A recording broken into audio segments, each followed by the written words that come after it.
Greetings, people. We are here today talking about the new 622 Reaper binder tool. I say it's new, but actually this is one of BCS's oldest products. The 622 has been in production since probably the 1940s or 1950s. Has been changed a few times since then, but is essentially the same machine that the BCS company produced in their inception, long before they built walk-behind tractors. The original version of this was just a sickle bar mower made for mountainside small-scale hay harvesting, and then eventually they adapted this Reaper binder to the front of it to gather grain into bundles and tie it off with twine for small-scale grain harvesting. This hasn't been available in North America for many years, actually until now, because of the lack of an EPA-approved engine. Now BCS has finally done a gearbox adaptation to adapt a modern EPA-approved Honda engine to this thing, and we can have it in the US. So small-scale grain farmers, yay!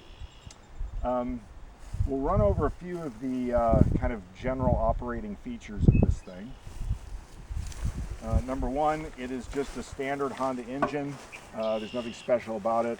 It has actually has a US type crankshaft on it. The choke is here like any Honda engine. Fuel shutoff directly below that, the little black knob.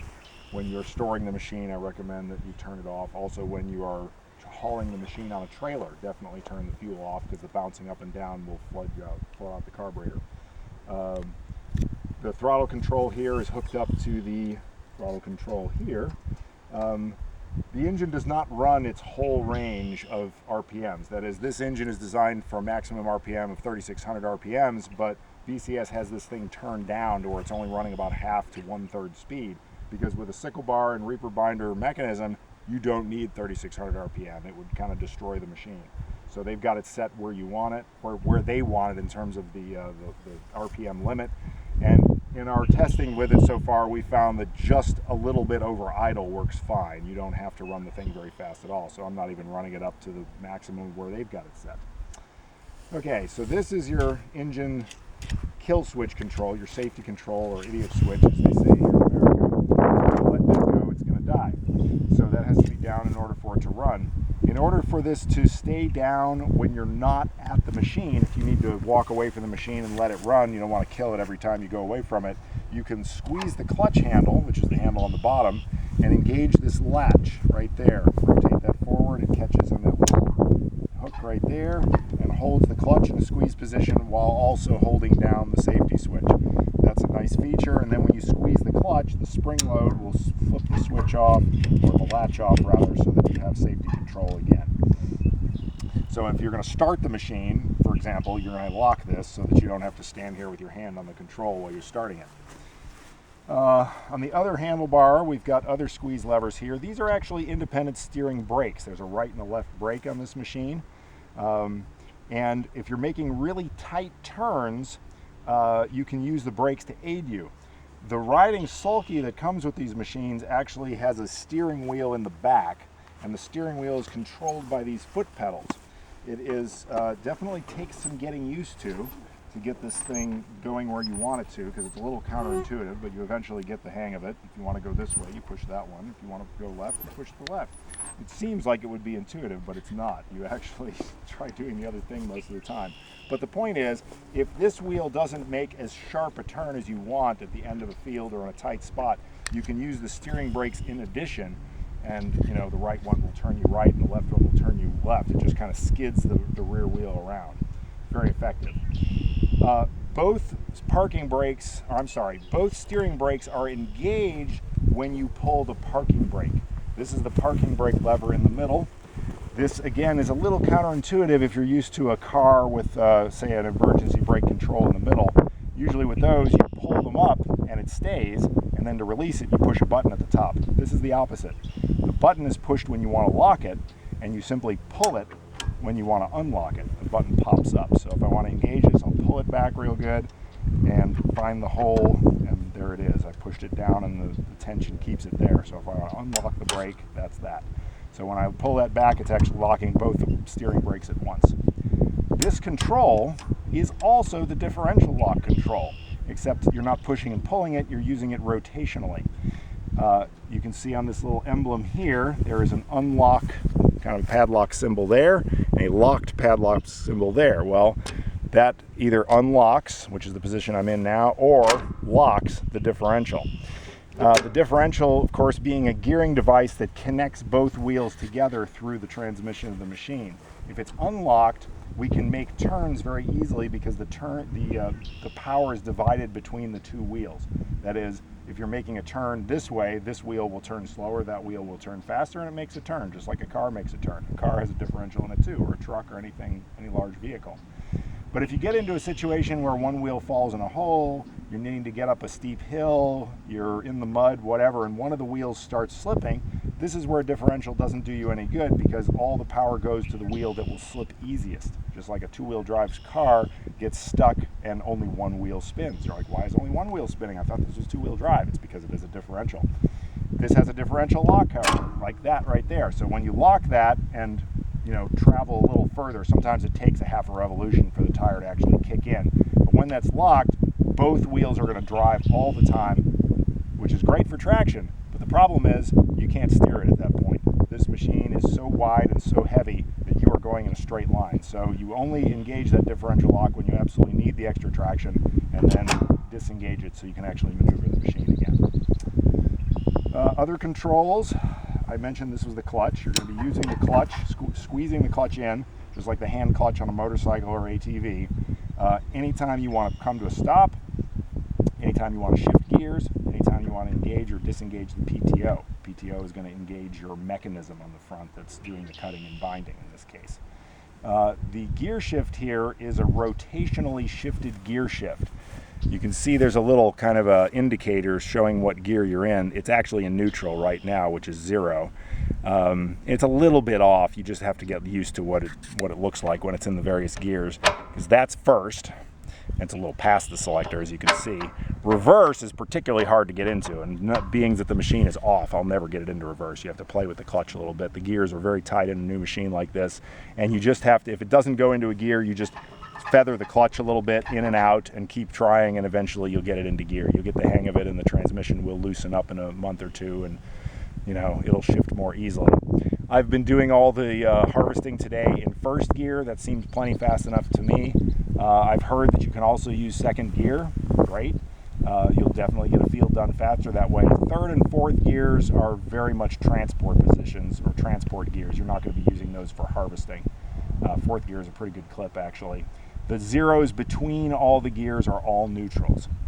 And I should also mention that when the wheel selector, the wheel speed selector, is in neutral, it doesn't mean the PTO goes into neutral. So if I put this in 0 and engage the PTO lever, the PTO will still run, and the mechanism, the binding mechanism, will still work up front.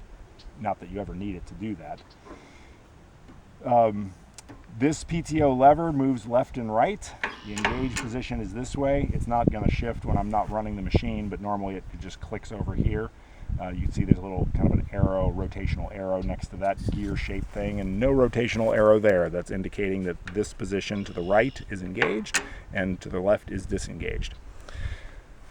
We've got all our oil check and fill places on the engine. Here's your engine oil fill, filled right to the top with the engine level. There's your oil drain for the engine.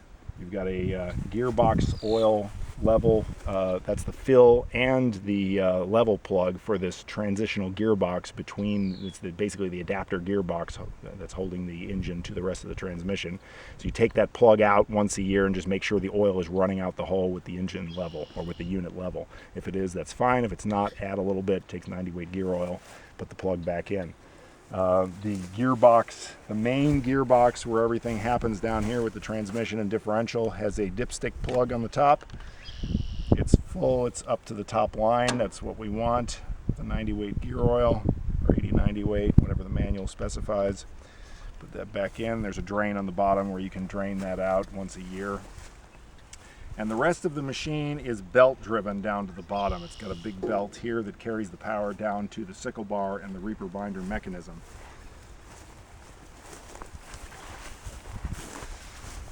So you've got a kind of a sickle bar down here on the bottom that's going to harvest the grain by cutting it off. And you've got these gathering fingers that rotate like this to bring the grain toward the center, where it jams it down this hole, bundles it into this space in the middle, and when the bundle gets big enough, it stretches this twine back against this trip mechanism. Once the bundle has sufficient pressure to trip, then it starts the cycle of binding the bundle. And there's a big needle, which you can just see the tip of right here. The needle will come over to the other side. It actually enters this slot over here and kind of encompasses that bundle, grabs the other end of the twine and into a knotting mechanism, knots it. This thing opens on the back, drops the bundle out. Depending on the size of the grain that you're bundling, and we're looking at a wheat crop here, you can adjust this bar rotationally. It adjusts up and down. It takes a 24mm wrench to loosen this clamp up here, and you can adjust this thing up, whoops, up, down, in, out, up, down this way. But essentially what it's doing is, as the bundles of grain come through here, it's just knocking them over, just kind of laying them down on the ground, because you don't want them standing up going down the field. You actually want them lying down. Now, earlier today, we were harvesting some rye, which was a good foot taller than this, and we found that this thing was actually in the way. The stuff was so massive that it was catching on this thing, and it just wasn't working. So we just loosened this up, rotated it straight up in the air so it was out of the way, and the frame of the machine was actually enough to knock the material down and carry it out the back, and that was fine. So just use that as you need to for the height of the material that you're in at the time.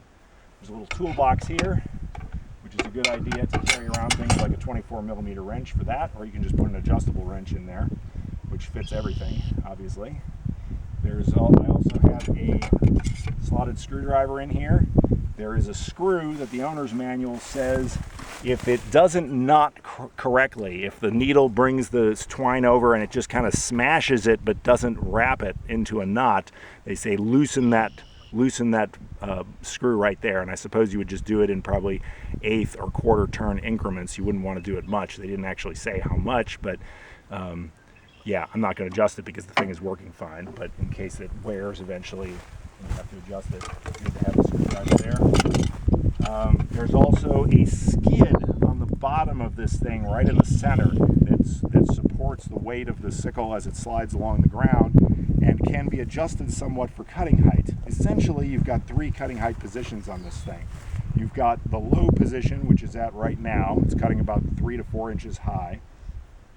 And that'll work fine for material of this height, wheat, for example.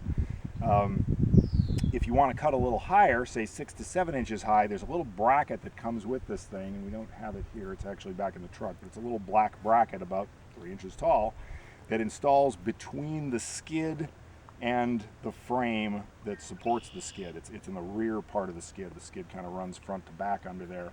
So you take out the pin and install this extra bracket and put 2 pins back in. Actually, we're thinking that we're going to substitute nuts and bolts for the pin, because the pin is a little tricky to get in there. You've got to bend over a cotter pin at the end, and it's kind of a pain. So we're going to just put a bolt all the way through with a nylock nut on the end that'll stay on there and not vibrate off. That'll probably be a lot easier.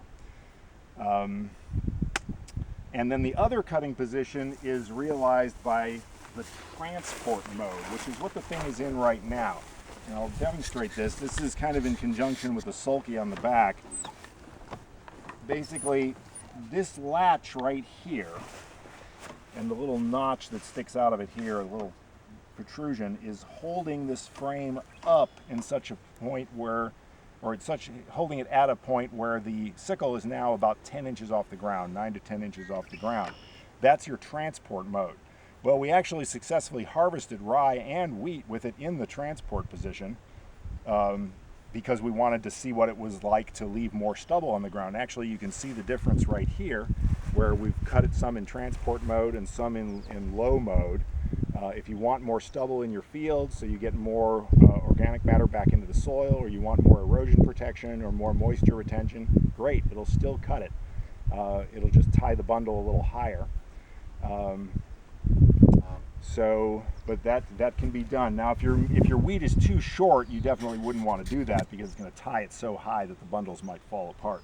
But anyway, to get it out of the transport position, what you're going to do is just bear down on the handlebars, like so, and flip this thing back.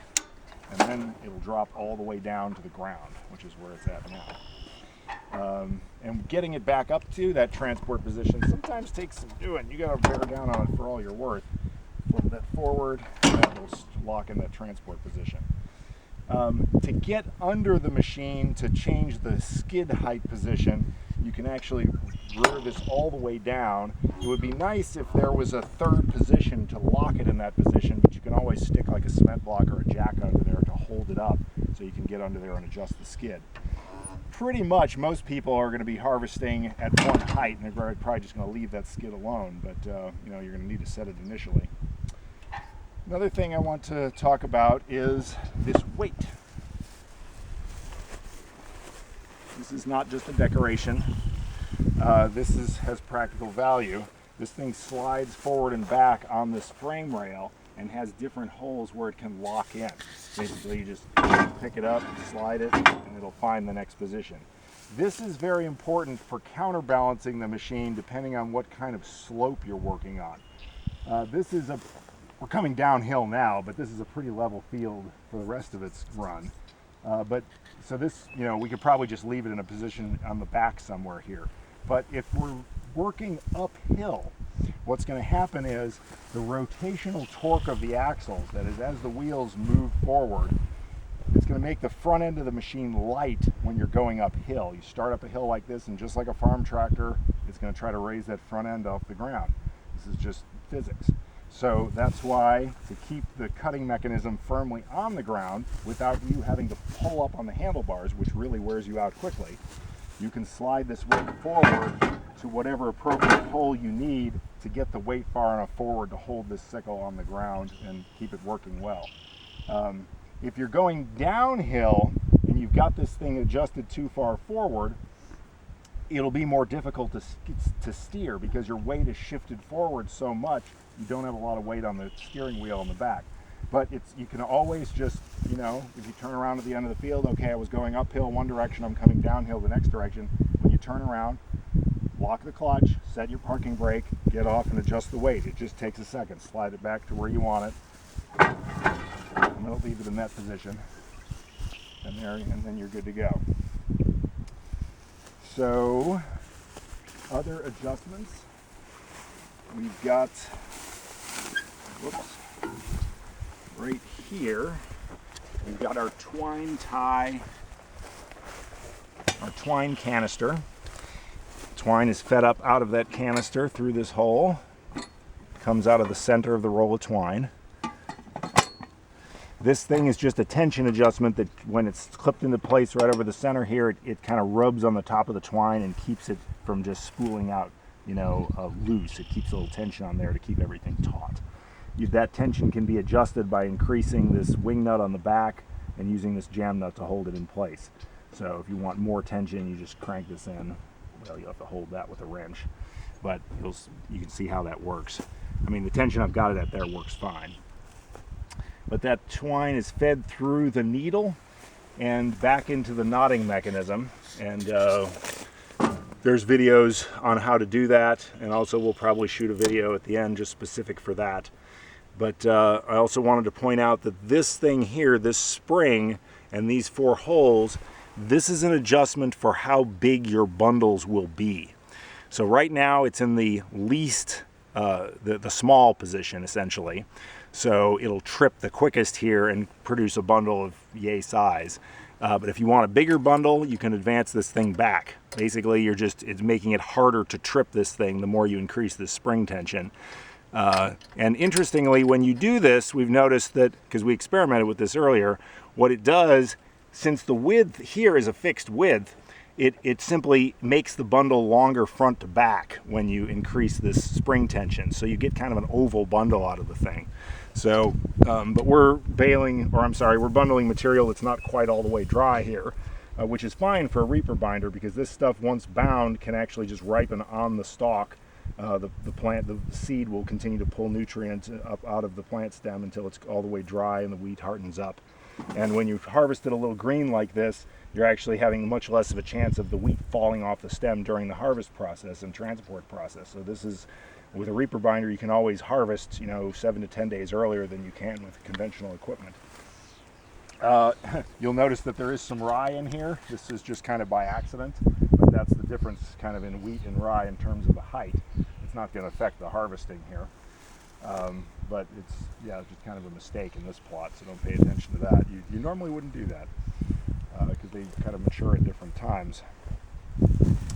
After you're done using the reaper, it's always a good idea to clean it off. If you've got compressed air around, you can blow all the chaff off because it's going to collect a lot of chaff down here on the lower cutting mechanism, and you don't want that stuff to build up to the point that it starts breaking down into dirt and then rusting out things. That's a bad idea, and getting jammed in pulleys and things like this. So just after a good day's harvest, take an air compressor to it, blow it off. And there's grease points on it everywhere. We counted 21 or 22 grease fittings on this thing. Just about every pivot point you can find a grease fitting. And they're everywhere. And you can see little grease stickers. Sometimes they put a little grease sticker on there, but we found some fittings that didn't have grease stickers near them. So, but there's a lot of them on there, little grease point stickers. So just, when you get the machine new, make sure those are all greased. Your dealer will, if you have a good dealer, he'll grease those all for you. But if not, grease them until you see grease oozing out, and grease them at least once a year going forward. And I think that is pretty much it. We are going to run it here for a second, and we're going to harvest some wheat. And then after that, we'll shoot a video about re-threading the twine needle.